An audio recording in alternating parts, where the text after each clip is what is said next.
Hi, welcome to my YouTube channel again. It's Eniola Shodipe. Thank you so much for joining in. Thank you so much if you're a returning subscriber.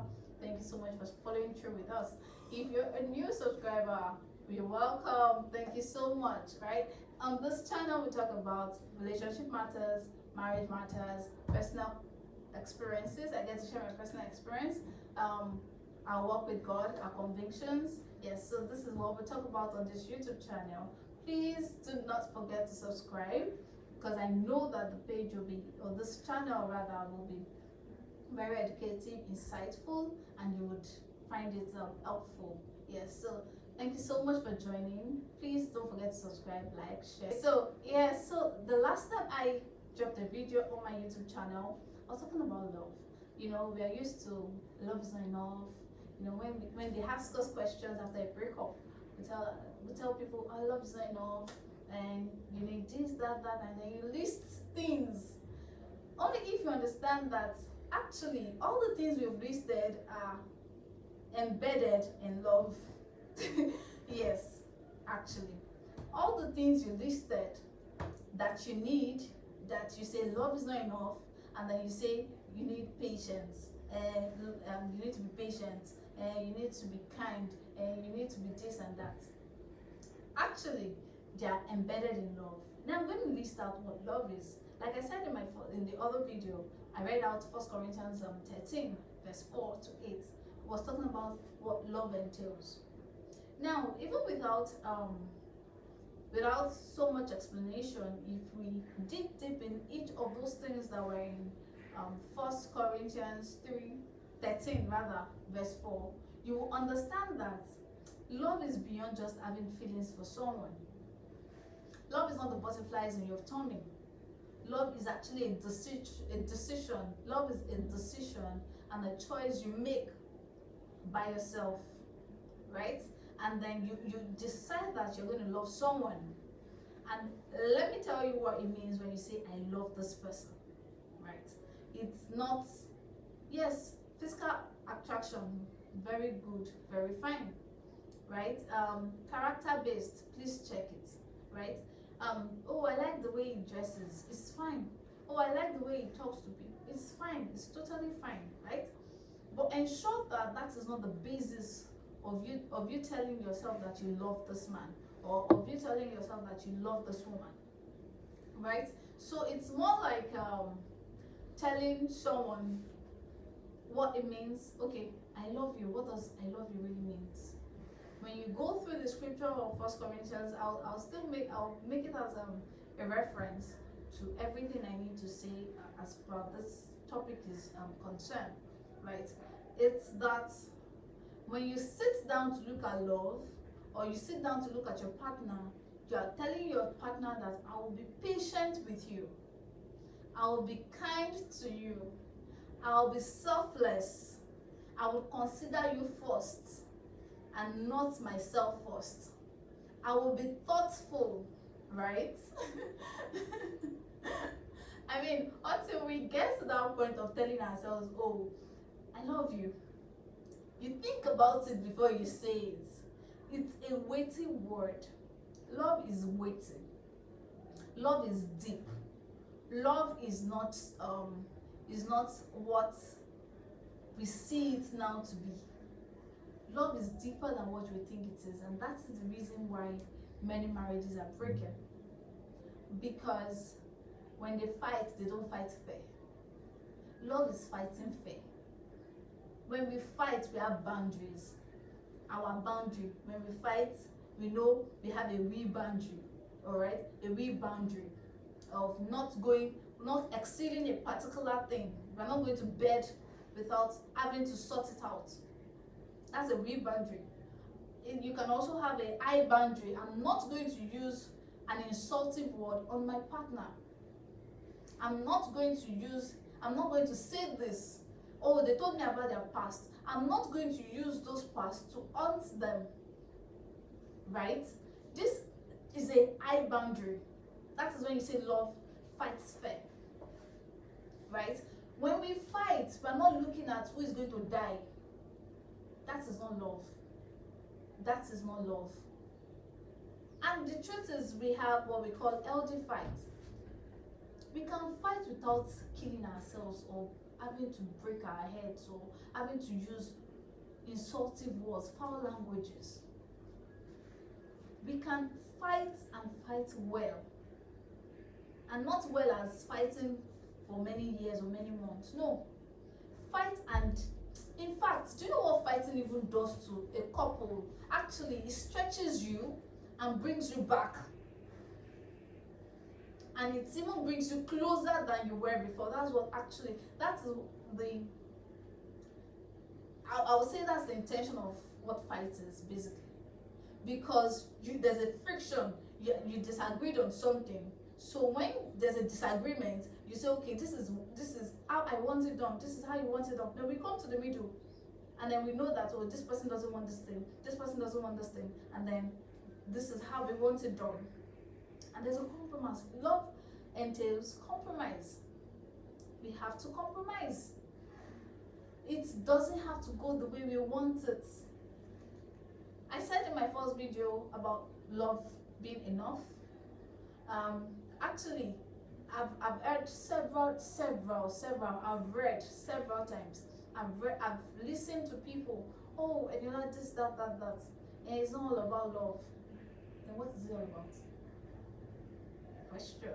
What is it all about if it's not about love? Because we did not see it from the angle of, oh, love is encompassing. Love has to do with how I treat my partner, what I say to my partner, how I consider her first, or I consider him first.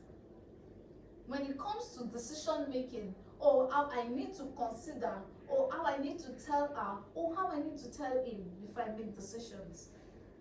If we are, and it might look very simple, but these things have wrecked homes. And then you just realize that you just come to that conclusion of, oh, this, that happened, and then we're no more together. And then you'll be wondering, where's the place of compromise? Where's the place of being thoughtful? Right? Where's the place of love being going through that tough period together? Because it's actually love that does all this. And when you think you can actually love without, okay, let me just let me keep that on one angle, right? Love actually lets others win. When you fight, love actually lets others win. I know this is actually one of the things people don't like to hear. I must win, I must be heard, I must be shaken up, I must, different things like that. You just hear different things, and you yourself, you just be confused. Like, why are we bringing so much English to simple things? Why are we complicating issues for ourselves when we can deal with it from the place of love? So when you go to the altar, oh, I'm single, I'm not married, and please, I don't even have anything. When you tell the person that proposed to you, your fiancé or your fiancé, that I love you, please, let's get the holistic picture of what you're saying. I love you is not I love you now, and then if something happens later, I can discard you. That is not love. That is definitely not love. Love would not ignore you when you need them the most. Love will rather die for you. Yes, I use the word die actually, deliberately. Love will die for you because that's what Jesus did. Because of the love he has for us, he actually died. And this is the replica of what he wants us to do as partners in marriage, as husband and wife in marriage. He's not looking out to tell you, okay, when it's not going so good, then you just leave. Or when he does this and then you just leave. Or when she does this and then you just leave. That is not love. Jesus did not leave us in our sin. He literally, because of the love he has for us. And that is why I keep saying it, that the truth is, the issue about this love, you cannot love right you cannot love right without Jesus himself, because Jesus is love, is the carrier of love, is love himself. Jesus is love, right? And then many times, that's why I tell people, see, don't be unequally yoked with unbeliever, because they cannot love you the way your father said they should love you. Your father said, love my son, love my daughter like this. They cannot love you like that. Love my son like this, submit to my son like this. They cannot love you like that, because they don't have what it takes. Human love is conditional. You must do something to earn something. But this is not the love of Christ. That is not what love is, in terms of loving the way God wants us to love. Right? You do it or not. I'm happy with you or not. I am angry with you or not. I am in the mood or not. Whether yes or no, I am going to love you regardless. That's the kind of love. And if we all have this kind of love, if we all we all carry this kind of love, our marriages will work better. Because I wrote in my book, I said love is not selfish, just like we read. Love is thoughtful. This part of thoughtfulness was one of the things please, the secret was one of the things I love my husband for. The man will just come from the blues, or you just hear, oh, see, I've sent something, oh, see, I've done this, oh, see, this, that, and you'll be wondering, how now? Like, I wasn't even expecting. I can give an example. I will never forget this one. Like, on my birthday, our first year before we clocked 1 year, on my birthday, I was still sleeping, and my husband came out, cleaned the entire house, washed the entire bedroom in the house, did all sorts. And then I just came out, and I'm like, wow. Like, I was, that alone, for me, it did magic. It did what's far more than what I could explain. That's thoughtfulness. And it doesn't have to even be all of that. Women especially women love when men are very thoughtful. Just do something that she was not expecting. And also men also do that, but I feel the statistics is more on the women, right? But you can actually go out of your way, which she doesn't have to know. With that, she knows that you are thinking of her. You are thinking of him. Oh, I'm thinking of my husband. That's why I can do this. I didn't just get married and then we've gotten married and that's it. We are working, we are deliberate. We are experiencing what love really is. We are having to carry it out. There are days you go angry, like you're just angry, right? And then, for the sake of love, you come together, and then you guys reason things out, and then you come together and then resolve issues. Issues that would have skyrocketed to other things. You deal with it right there and right there. And then everybody's fine. The atmosphere in the home is peaceful. And things can actually move. I don't know if if I'm giving this instance, there was a particular day, right? I was in the house, he went to work, and I was coming back, and there was a miscommunication somewhere, right? I was having my studies, and then he just came back, and I told myself, I'm not going to talk to him, I'm not going to do this, I'm not going to do that. He will greet me, I'm not answering. And then she just said, is that what I taught you? I would never forget that experience. Like, I could literally hear, was that what I taught you? Is that what love is? Like, I literally heard that. And then I just told myself, no, but it's wrong.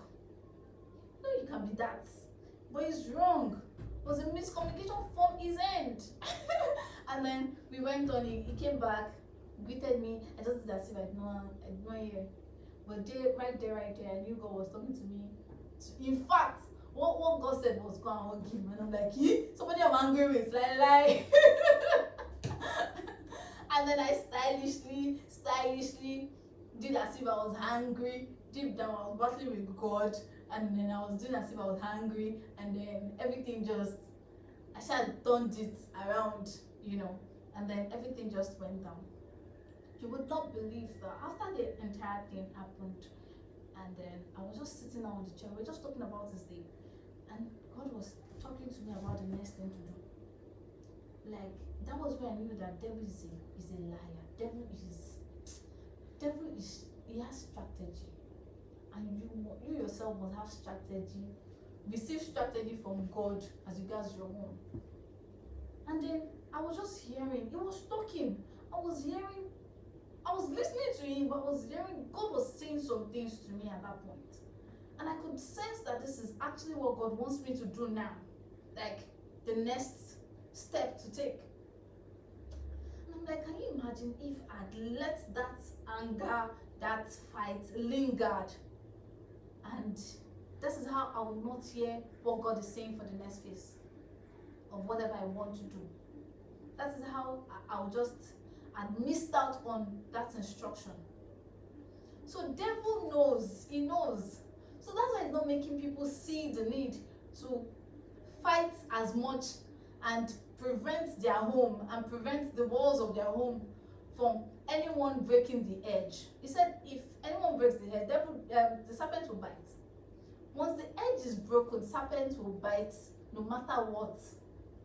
So we have to, from the male angle, from the female angle, in partnership, in your home, in your marriage, you have to stand your ground to ensure that there is no hole anywhere for the devil to come in. You have to make sure that what is, oh, this person did this to me and I'm really hurt. It's fine. Talk about it. Talk about it. Talk about it as much as you can talk about it. Pray about it. I mean, I've had instances where something pops up and then God is telling me to laugh. Things that is really hurtful, and God said laugh. And I'm like, God, how can I laugh in this kind of situation? And God said laugh. And by the time we resolved the entire thing, it just felt like something, it was worth destroying a home. And because you had God in your relationship, which is love, you were able to step on serpents and scorpions in your home and you come out victorious. And these are the secret things that devil knows and is just trying to ensure that there is no love in the home, there's no God in the home. There's no God in the home. Because when you take love out, you've taken God out. When you take God out, you've taken love out. God is love. Love is God. You can't separate it. So you can't afford to get to that point where you allow the devil take advantage of things in the home and escalate it, and then you now start seeing, oh, somebody else is better than my wife. Somebody else is better than my husband. Oh, this person is thoughtful. Oh, I go to work and this person asks me, how was my day? How was my this? Those kind of questions and all of that. And then you just feel, I feel loved with this person. This person shows me love. Devil has opened. I'm serious. But it's an opening, it's an invite from the devil to discredit your wife and ensure that there is no unity in the home. There is no love in the home. And to be honest, like I said, you cannot take away love and God. You need God. Love is unconditional. Love is created to be unconditional. Love is God and God is unconditional. Like you're not, it's not do your part before I do my part. I will do my part regardless of what you do. That is love. So I consider some things as tough love. Yes, I call some things tough love. Tough love is when, even in the midst of everything, you still love, you still chose love regardless. You still chose God regardless. You still chose your spouse. You still stood behind your spouse. You still helped your spouse out of that situation. You still did all you could to ensure that your spouse stands again. Those are tough love. And this is one of the things God has called us to. Because there are times that is going to get so tough, and then you ask yourself, am I really on this? Is it worth it? But what keeps you running, what keeps you going, is the love of Christ that you have shared in your home. The God factor in your home. You know, one of these days I was just reading, and then God was explaining some things to me, and then I'm like, interesting. You can imagine. So they said 3 cords cannot be easily broken. Now you have God. No, you have yourself. I have myself. I have my spouse, right? And I have love, which is God.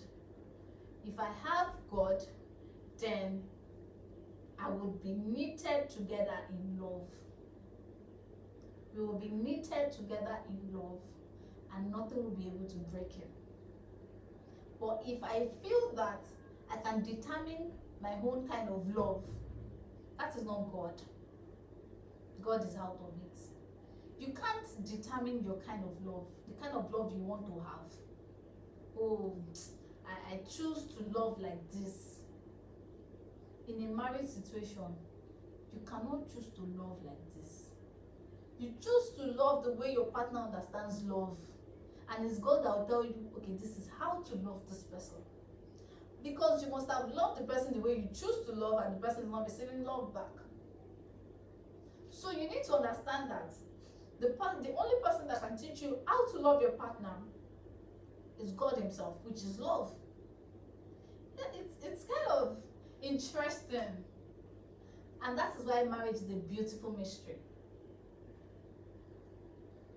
Your Bible says, oh, Jim, like, it's deep. Like, love is deep. Like, marriage is deep. Marriage is deep. It's not something you can see on a surface level. And it's not something you can handle on a surface level. It's not something you want to experience on a surface level. And that's why you see, and we are created to be loved and to love. That is our original state. We are created to love and to be loved. So when we are not receiving love, you know, I don't feel loved there. Oh, I don't feel loved here. Oh, I don't feel loved. Once you're in a marriage situation, you can always tell your spouse, communicate. Love communicates. If you're not feeling some things, or if you feel that we can do something better, communicate. Don't give the devil an inch. Don't let the devil enter into what should have been mended. Oh, I think I understand. I receive love, or I perceive love like this. When you do this, you do this. That's why we have 5 love languages. And I'm sure we even have much more. If your own is not part of the 5, tell your husband, tell your wife. If you do this, you do this. Or when you do this, not if. When you do this, when you do this, when you do this, when you go out, when you do this, you do this, I feel so loved. And you even get more result like that when you communicate. So love is actually communication. You communicate. Love understands. It doesn't understand. Even if I explain, it doesn't explain first. Sir, explain first. Ma, explain first. Explain till I understand, because that is love. Explain till I understand. I need to understand. Right? And many of those things, we like I said, we used to feel like it's something we can handle by ourselves, we can do by ourselves, we can achieve by ourselves. But we need the power of the Holy Spirit. We need God to help us in it. And we cannot achieve God's kind of love, God's kind of result of love, if we do it in our own way. if we try to achieve it in our own way, if we try to see it in our own angle, because the truth is we are limited. We can't see all. God will give you someone that, we are limited, and then our desires changes, we change over time. Something I liked growing up, I may not like it again. Something I like now, in the next 1 year, in fact 1 month, I may not like it again. And these are the things God sees ahead of time and tells you, see, marry this person. No matter how much you change, this person will still be there to change with you and help you out. So now, if only because we decide on our now, we are always on now. Oh, I have serious butterflies in my tummy, and then it is this, is that, now. That's why some people have urges to have sex, and then, because the urge is there, and then they want to have sex now. And they don't think about next 1 hour, next 3 months, next 9 months. Am I ready for this responsibility? Am I this, am I that? And then we want to now base our life decision on what we feel. How possible is that? How possible is that? Can we really base our life decision on our now situation? So we need to depend on God. We need to rely on God to see us through as regards life partner. And even when you have the right person, you still need God to help you navigate the corners. You still need God, love, to help you navigate different things. So thank you so much for sharing. Thank you so much for joining me today. I'm very grateful. God bless you. Please ensure that you apply these things, because that's the beauty of it. Apply these things to in your marriage, right? In your relationship, apply it. Ensure that your parameter for love is Christ, and see and trust God for it. Thank you so much. Please do not forget to subscribe. Please do not forget to subscribe, like, share, comment. God bless you. Remain blessed.